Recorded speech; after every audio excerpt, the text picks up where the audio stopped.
ராமசாமி, நீங்க எப்படி பாக்குறீங்க? பாரத மன்னருக்கும் தமிழ் மக்களுக்கும் வணக்கம்.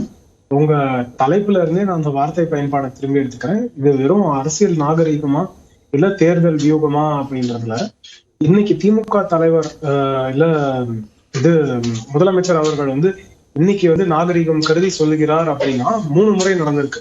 3 முறை அவர்கிட்ட ரெப்ரசன்டேஷன் கொடுக்கணும்னு அவசியம் இல்லை. ஸ்பீக்கர் கிட்ட கொடுத்திருக்காங்க. அவர் தான் அவைத் தலைவர். ரூல்ஸ் படியும் டிட்டர்மினேஷன் 7 முறை கொடுத்திருக்கிறதா திரு பாபு முருகேல் குறிப்பிடுறாரு. ஓகே, நான் இந்த வருஷத்துக்கு மட்டும் சொல்றேன். நான் மற்ற நாட்கள் கூட நான் கனெக்ட் பண்ணேன். இந்த வருஷம் மட்டும் 3 முறை கொடுத்திருக்காங்க. அப்பவுமே இதற்கான ஸ்டேட்மெண்ட்ஸ் எதுவுமே ரெஸ்பான்ஸ் இல்ல அப்படின்றது. அப்ப நாகரிகம் அப்படின்னா அன்னைக்கே முதலமைச்சர் அதற்கான ஸ்டெப் எடுத்திருக்கணுமா இல்லையா அப்படின்றது. இரண்டாவது, அங்க தலைமை மாறும்போது அதிமுகவின் உறுப்பினர்கள் அவர்களோட கோரிக்கையை தனியாக முன்னாள் முதலமைச்சர், எதிர்கட்சி தலைவர் எல்லாமையும் அவர்கள் அந்த ரெப்ரசன்டேஷன் வச்சிருக்காங்க. அப்பவும் அதை கன்சிடர் பண்ணல. அப்படின்ற போது நாகரீகம் எங்க இருந்து வந்தது? அது அரசியலுக்கு தேவையாக, தேர்தலுக்கு தேவையாக, காலத்திற்கு ஏற்ப மாறும் அப்படின்னா அது நாகரீகமா இல்ல அது தேர்தல் வியூகமா அப்படின்றது வெறும் டைம் லைனை வச்சு மட்டுமே நம்ம சொல்ல முடியும் அப்படின்றது ஒண்ணு. ரெண்டாவது விஷயம், அப்படி இன்னைக்கு எதிர்கட்சி தலைவர் திமுக நல்லா பண்றாங்க அப்படின்னு நினைச்சா 2 நாள் முன்னாடி வெள்ளை அறிக்கைகள் தேவை, ஃபாரின் டைரக்ட் இன்வெஸ்ட்மெண்ட் பத்தி கொடுக்கணும், அவங்க பைனான்சியல் பொசிஷனை பத்தி கொடுக்கணும், அவங்க பட்ஜெட். இப்போதும் அவங்களுடைய அரசியல் எதிர்நிலைப்பாட்டுல மாற்றங்கள் வந்துடாதே. அவர் என்ன சொல்றாரு, இந்த இடத்துல அதிமுகவுக்கான அல்லது அதிமுக கேட்கக்கூடிய விஷயத்துல அவர்களுக்கான ரைட்ஸ் இருக்குன்னு நம்புறாரு, அதுக்கான பரிந்துரை கொடுக்குறாரு அப்படின்னு அதை போகும் பார்க்க வேண்டியிருக்கும். ரைட்ஸ் இருக்குன்னு நம்புறாங்க, அதுதான் பொசிஷன் அப்படின்னா அவர்களுக்கு 3 வருடங்களாக தெரியாம, அதாவது 2.5 வருடங்களாக தெரியாம இன்னைக்கு மட்டும்தான் தெரிய வந்திருக்கு அப்படின்றதா சந்தேகத்தின் பார்வையாக இருக்கிறது. அது ஒன்று. இரண்டாவது, நம்ம இன்னைக்கு இருக்க அரசியல் சூழ்நிலையை பார்த்துப்போம். இப்ப திமுகக்கு எலக்டோரலா எது பெட்டர் அப்படின்றதையும் திமுக யோசிக்க ஆரம்பிக்கும். இப்போ ஒரு கட்சி மட்டும் ஸ்ட்ராங்கரா இருக்கிறது பெட்டரா இல்ல திமுகவும் இல்ல அதிமுகவும் பாஜகவும் 2 கோணங்களாக இருந்தா திமுக அது பெட்டரா அப்படின்னு நியூமெரிக்கலாவும் அவங்க பொசிஷன் என்னன்னு பார்க்க போறாங்க. திமுகவும் எலக்ட்ரலி ஸ்ட்ராங் பார்ட்டி, ட்ரெடிஷனலாவே அவங்க எலக்ட்ரலா மற்றவர்கள பாஜகவை நேஷனல் லெவல்ல எப்படி சொல்றாங்களோ திமுக தமிழ்நாட்டை பொறுத்த வரைக்கும் எலக்ட்ரலி ஸ்ட்ராட்டஜிக்கா அவங்க ஸ்ட்ராங்கரா இருந்திருக்காங்க அப்படின்றத நம்ம காலமா பார்த்துட்டு தான் வரும். அப்படின்றது இன்னைக்கு அதற்கேற்ற ஸ்ட்ராட்டஜியா அவங்க மாத்துறாங்களா அப்படின்றதையும் பார்க்க தேவை இருக்கு.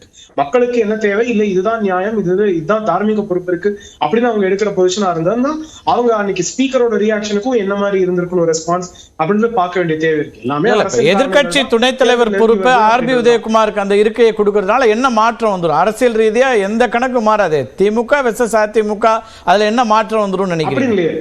எனக்கு டிஃபேக்டோ எதிர்கட்சி தலைவராக இன்றைக்கு எடப்பாடி அவர்கள் இருக்கிறதா எனக்கு தெரியல. ஏன்னா பாபு முருகேல் சார் அங்க இருக்காங்க. நான் தெரிஞ்ச அதிகமான பிரஸ் கான்ஃபரன்ஸ்ல அவங்க இன்னைக்கு திமுக எதெல்லாம் தவறு செய்திருக்கிறார்கள் கூட பேசியிருக்காங்க. ஆனா எடப்பாடியார் அவர்கள் ஒரு எதிர்கட்சி தலைவராக லெஜிஸ்லேட்டிவ் அசம்பிளிலேயே அத்தனை வாட்டி உங்களுக்கு ஒவ்வொரு கட்சிக்கு ஒரு வியூகம் இருக்கும், அணுகுமுறை இருக்கும். ஜெயலலிதா அவர்கள் எத்தனை முறை பத்திரிகையாளர்களை சந்திச்சிருக்காங்க, அல்லது எத்தனை முறை தேர்தல் கடைசி 6 மாசத்துலதான் தேர்தல் பணியெல்லாம் நடத்துவாங்க. அவங்க அணுகுமுறை ஒன்றாக இருந்துச்சு. அவங்க வெற்றிகளையும் சந்திச்சிருக்கிறாங்க. ஒரு நாள்ல எத்தனை முறை பத்திரிகையாளர் சந்திப்பு நடக்கிறதுங்கிறத வச்சு ஒருத்தர் எதிர்கட்சி தலைவர்னு நம்ம முடிவு பண்ண முடியுமா? இல்லையா? ஆனா ஸ்டேட்மெண்ட் வரும்ல, யாரோட செயல் யாரோட கேள்வி அப்படின்றது வரும். இதற்கு முன்னாடி அதிமுக இருந்து ஒரு செயல் ஒரு ஸ்டேட்மெண்ட் அப்படின்னு வந்தா அது எல்லாமே அவர்களோட ஜெயலலிதா அவர்களோட ஸ்டேட்மெண்ட், அவர்களோட ஆதரவு, அவர்களோட அனுமதி பெற்ற ஸ்டேட்மெண்ட். அரசியல் வரலாற்றுல பல பேர் பார்த்திருக்கோம். உங்களுக்கு நினைவூட்டுற டிஎன்சிசி பிரசிடென்டா அதுக்கு பிறகாக கூட அதிகமான அறிக்கைகளை விட்டவர் திரு வாழப்பாடி ராமமூர்த்தி. டாக்டர் ராமதாஸ் அவர்களும் பல்வேறு விஷயங்களுக்காக கருத்துக்களை பாயிண்டடா நிறைய கொடுத்துட்டு தான் இருக்கிறாங்க. அது மட்டுமே ஒருத்தர் பிரதான எதிர்கட்சி தலைவர்னு மாத்துறது இல்லை இல்லையா? இன்னைக்கு சட்டமன்றத்துல எண்ணிக்கை அடிப்படையில் இருக்காங்க, வாக்கு சதவீத கட்டமைப்பு இருக்கு இல்லையா? நான் நம்பர் ஆஃப் ஸ்டேட்மெண்ட்ஸ்னு சொல்லல, மக்களுக்கு தேவையான செயல்பாடு அப்படின்றதுதான். மக்களுக்கு தேவையான செயல்பாடை யாரு எந்த காலத்தில் செய்கிறார் அப்படின்றது இன்னைக்கு ஃபேக்சுவலா என்ன இருக்கு அப்படின்னு. அதனாலதான் நான் சொன்னேன் டி ஜூரே இவருதான் எதிர்கட்சி தலைவர், அதுல மாற்றம் கிடையாது. டி ஃபேக்டோ நான் இன்னைக்கு எடப்பாடியாரா இல்லையா அப்படின்ற ஒரு கேள்வி இருக்கு. Okay, right. அந்த இடத்துல இருந்து இந்த நகர்வை பார்க்க வேண்டியது இருக்குன்னு பேசலாம் நம்ம. திரு தமிழரசன், என்ன அமுதரசன், இந்த திரு முதலமைச்சருடைய பரிந்துரை அப்படிங்கிறத என்னவாக புரிந்து கொள்ள வேண்டும்? முதல்ல எது நாகரிகம், ஏன் இப்போ 2.5 வருஷத்துக்கு முன்னாடி எல்லாம் ஒன்றும் பண்ணல, இப்போ திடீர்னு பண்ணிட்டாங்க, தேர்தல் நெருங்கிடுச்சா அப்படின்னு சொன்னா 7 முறை கோரிக்கை வச்சப்போ கேட்கல, இப்போ கேட்டிருக்காங்களே. அது இந்த சட்டமன்ற ட்ராக் ரெக்கார்டு, அதே போல தமிழ்நாடு அரசியலினுடைய அந்த தொடர் செய்திகளை புரிஞ்சுக்காம பேசுறதுனுடைய வெளிப்பாடாக தான் பார்க்கிறேன். காரணம் என்னன்னா, இதற்கு இப்போதான் வந்து நீதிமன்றம் என்ன சொல்லியிருக்கு அப்படின்னு சொல்லி பார்த்தீங்கன்னா, திரு ஓபிஎஸ் அவர்கள் அதிமுகவினுடைய கொடியோ அந்த வழக்குகள் எல்லாம் முழுமையா நீதிபதிகள் இப்பதான் தீர்ப்பு கொடுத்திருக்கிறாங்க. இதற்கு முன்பாக வழக்குகள்லாம் நிலுவையில் இருந்தது. வழக்குகள் நிலுவையில் இருந்த சமயத்துல அவர் சபாநாயகர் அந்த முடிவு எடுக்கல. இதற்கு முன்பாக இந்த அவையில பேசினவங்க குறிப்பிட்டது போல இந்த துணைத் தலைவர், அப்படி எதிர்க்கட்சி துணைத் தலைவர், எதிர்க்கட்சி தலைவருக்கான அந்த விதிகள் தான் சட்டமன்ற அவை குறிப்புல அந்த விதிகள் இருக்குதே தவிர இந்த துணைத் தலைவர் பொறுப்பு அப்படிங்கிறது வந்து மரபு ரீதியா விதிகள் கிடையாது. அதை தாண்டி திரு ராமசாமி மையப்பனுக்கு இன்னும் தெளிவா சொல்லிக்க விரும்புறேன் என்னன்னா, எது நாகரிகம் இப்ப திடீர்னு அரசியலுக்காக பண்றாரா அப்படின்னு சொன்னா, அதிமுக காரவங்களே மறுக்க மாட்டாங்க. தமிழ்நாட்டினுடைய முதலமைச்சர் மாண்புமிகு தளபதி அவர்கள் மிக சிறந்த ஆகச்சிறந்த ஜனநாயகவாதின்னு பலமுறை நிரூபிச்சிருக்கிறாரு. எப்படின்னா, தமிழ்நாட்டினுடைய இன்றைய எதிர்க்கட்சி தலைவராக இருக்கக்கூடிய திரு எடப்பாடி பழனிசாமி அவர்கள் எதிர்க்கட்சி தலைவர் பொறுப்பேற்ற பிறகு அவருடைய இப்ப கிரீன்வேஸ்ல இருக்கக்கூடிய இல்லம் அவர் அதிலே கண்டினியூ பண்ணணும்னு விரும்பினாங்க. அப்போ தமிழ்நாடு அரசு அதற்கு அப்படியே இருக்கட்டும் அப்படின்னு சொல்லி சொன்னாங்க.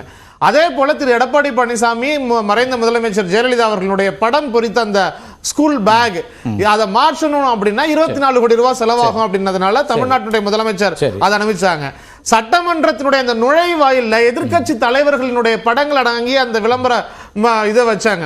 ஆளுநர் மாளிகையில டீ பார்ட்டிக்கு போன அந்த தலைவர்கள் படங்கள்லாம் வைத்த பொழுது அதுல அவர்களுடைய இடம் இடைபெற்றுச்சு. அதே போல சட்டமன்றத்துல தொடர்ந்து மிகப்பெரிய ஒரு கேள்வி இருந்துச்சு. திமுக ஆட்சிக்கு வந்துடுச்சு, முன்னாள் முதலமைச்சர் ஜெயலலிதா அவர்களுடைய படம் இருக்க அனுமதிப்பாங்களா? அது ஏன்னா வந்து நீதிமன்றத்தால அவங்க தண்டிக்கப்பட்டிருக்காங்கன்னு விவாதிக்கப்பட்ட பொழுது அது அவங்க இது தமிழ்நாட்டுடைய என்ன இருந்தாலும் முதலமைச்சர், அதனால அவர்கள் படம் அப்படி தொடர்ந்து தமிழ்நாட்டுடைய முதலமைச்சர் மாண்புமிகு தளபதி அவர்கள் எல்லா இடங்கள்லையும் மிக சிறப்பாக எது உரிமையோ, தார்மீக உரிமையோ, எது நியாயமோ, எதிர்க்கட்சிகளை எந்த அளவிற்கு கண்ணியத்தோட கையாளணுமோ அந்த வகையில அவர் விட்டு கொடுத்ததே இல்லை. அப்படின்னா ஏற்கனவே அவைத்தலைவர் உதயகுமார் அவர்களை எதிர்க்கட்சி துணைத் தலைவர்னு ஏற்றுக்கொண்டு விட்டார், அங்கீகரித்து விட்டார். அப்போதே நீங்க வந்து அதுக்கான பரிந்துரை கொடுத்திருக்கலாமே, அப்ப கொடுக்கல, இப்போதுதான் வருது அந்த பரிந்துரைங்க. அதற்கு காரணம் என்ன அப்படின்னு சொன்னா, நான் ஏற்கனவே குறிப்பிட்டது போல நீதிமன்ற வழக்குகள் இப்ப முழுமையாக இன்னாருதான் கட்சி, இவங்களுக்கு மட்டும்தான் இதெல்லாம் பயன்படுத்த முடியும்னு தெளிவான முடிவுகளை நீதிமன்றம் சொல்லிடுச்சு. அப்ப அரசியல் ரீதியா இப்ப தேர்தலுக்காக இவங்க வந்து எதிராக அதிமுக தான் இருக்க வைக்கணும் அப்படின்னு சொல்லி விரும்புறாங்க அப்படின்னு பேசக்கூடிய நண்பர்களுக்கு என்ன சொல்றேன், தமிழ்நாட்டை பொறுத்த வரைக்கும் இன்றைக்கு தேதியில அதிமுக தான் எதிர்கட்சி. 2021 இருந்து தொடர்ந்து இந்த தேர்தல் முடிவுகள் வந்த நாள்ல இருந்து பாஜக தான் வந்து தக்கான்னு குதிச்சிட்டு இருந்தாங்க. என்னன்னு, நாங்க தான் எதிர்கட்சி, நாங்க தான் பெரிய கட்சி அப்படின்னு சொல்லி தொடர்ந்து விமர்சிச்சிட்டு இருந்தாங்க. அதிமுக கூட பல இடங்கள்ல அதை பத்தி அமைதியாக இருந்தாங்க. சட்டமன்றத்திலிருந்து வெளியில வந்து கூட தரம் தாழ்ந்த வார்த்தைகளால அதிமுக தலைவர்களை பார்த்து பாஜகவினர் விமர்சிச்ச கதையெல்லாம் பார்த்தோம். ஈரோடு கிழக்கு இடைத்தேர்தலில் தான் வந்து இவங்க என்ன சொன்னாங்க, நாங்க மிகப்பெரிய எதிர்கட்சின்னு சொல்லிட்டு இருந்த பாஜக நிக்க வைக்கிறதுக்கு ஆள் இல்லாம நீங்க போய் நில்லுங்க ஐயான்னு சொல்லிட்டு திரு எடப்பாடி பழனிசாமி வந்து சரண்டர் ஆன கதையை நம்ம பார்த்தோம். ஆக இன்று தமிழ்நாட்டை பொறுத்த வரைக்கும் களம் அப்படிங்கிறது திமுக அதிமுகவாக தான் இருந்துட்டு இருக்கு. இது திராவிட இயக்கத்திற்கு சொந்தமான மண்ணாக தான் இருந்துட்டு இருக்கு. 10 செய்திகள் வந்து சமூக வலைதளங்கள்ல வாட்ஸ்அப்ல பரப்ப விட்டுட்டு அதுல அதிகமா லைக்ஸ் விழுது, ரீட்வீட், ஷேர் ஆகுதுன்னு உடனே கட்சி வளர்ந்துருச்சுன்னு நினைக்கிறது அது வந்து உள்ளபடியே மிகுந்த மாயை. அதனால முதல்ல உங்களுடைய களத்துல எங்களுக்கு வந்து எதிரி அதிமுக தான் அப்படிங்கிறீங்க, கொள்கை எதிரி தான் பிஜேபி. அப்ப அது கல யதார்த்தமே அப்படிதான் இருந்துட்டு இருக்குது. பாஜக இன்னும் வேறுவிடாத கட்சியா இருந்துட்டு இருக்கு தமிழ்நாட்டை பொறுத்த வரைக்கும். தனி கூட்டணி அமைக்கிறாங்க சார், அவங்க எத்தனை கூட்டணி வேண்டுமானாலும் அமைச்சுக்கிட்டோம். இது வரைக்கும் 3வது அணி அமைத்து கடை தேறியவர்கள் 3வது அணி அவங்க சொல்லியே ஒரு அணி அமைக்கிறாங்க. எந்த அணி 2வது அணி அல்லது 3வது அணி, முதல் அணி அவங்க சொல்லிட்டு இருக்கிறது அதுதான். இப்ப ஓபிஎஸ் அவர்கள் வந்து அவரு வந்து இதுக்கு முன்னாடி சொன்னவங்க மாதிரியே பாஜக இன்னும் வாய் திறக்கல. பாஜகவை பொறுத்த வரைக்கும் அதிமுகங்கிறதே வந்து ஒரு பீச் குதிரை மாதிரி தான் பாக்குறாங்க. லிமிட்டை தொட்டுட்டு மறுபடி வந்துரும். ஏன்னா அவர்கள் தலைவர்கள் மீண்டும் சொல்லிட்டார் சார். நேற்றுக்கு திரு எடப்பாடி பழனிசாமி சொல்லிட்டாரு இல்லை அப்படின்னு அமித்ஷா அவர்களுடைய பேட்டிக்கு பிறகு உறுதிப்படுத்திட்டார். அதுக்குள்ள நம்ம இன்னும் டீப்பாவே கூட விவாதிக்கலாம். அவர் வந்து எந்த தலைவர்களையும் விமர்சிக்கல, கொள்கை ரீதியாவோ அரசியல் நிலைப்பாடு தொடர்பாக எந்த குற்றச்சாட்டையும் இது வரைக்கும் தொடர்ந்து சந்தேகத்துக்கு சந்தேகத்துக்குரியதா தான் இருக்கு. இது வந்து பிரித்து வச்சு அது வந்து அவங்க இந்த சதுரங்க வேட்டை அதை வந்து நம்ம வந்து பெருசா அதுல வந்து நம்பிட போறது கிடையாது. அதே போல அவங்களே வந்து இன்னும் சொல்லாதப்ப திரு ஓபிஎஸ் என்ன சொல்றாரு, அவரை பிரதமர் ஆக்குற வரைக்கும் நாங்க அந்த மாதிரிலாம் இருக்கிறோம், அதிமுக வந்து பாஜகவோட தான் இருக்குது, இபிஎஸ் அவர்கள் தான் வெளியில போயிட்டார் அப்படிங்கிற கருத்தெல்லாம் அவங்க உங்களுக்கு சின்னம் யார்கிட்ட இருக்கு, கட்சி யார்கிட்ட இருக்கு, தேர்தல் ஆணையம் யாரை அங்கீகரிச்சிருக்காங்கிறதுல ஒரு இறுதி அதுக்கு வந்து தக்க உதாரணமா நம்மளுக்கு மகாராஷ்டிராவே இருக்குது. உத்தவ் தாக்கரேவோட கட்சி இன்னைக்கு ஏக்நாத் ஷிண்டேவோட கையில இருக்குது. ஆக அதெல்லாம் நமக்கு தெரியும். அதனால அதெல்லாம் ஒரு பார்ட் இருந்தாலும் களத்தை பொறுத்த வரைக்கும் களத்தையும் நம்ம பேச போறோம். இது வந்து அரசியல் நாகரிகம் தான். இது வரைக்கும் வழக்கு இருந்துச்சு, இப்ப கிளியர் கட் மெசேஜ் வந்ததுனால பரிந்துரைச்சிருக்காரு அப்படிங்கிறீங்க திரு பாபு.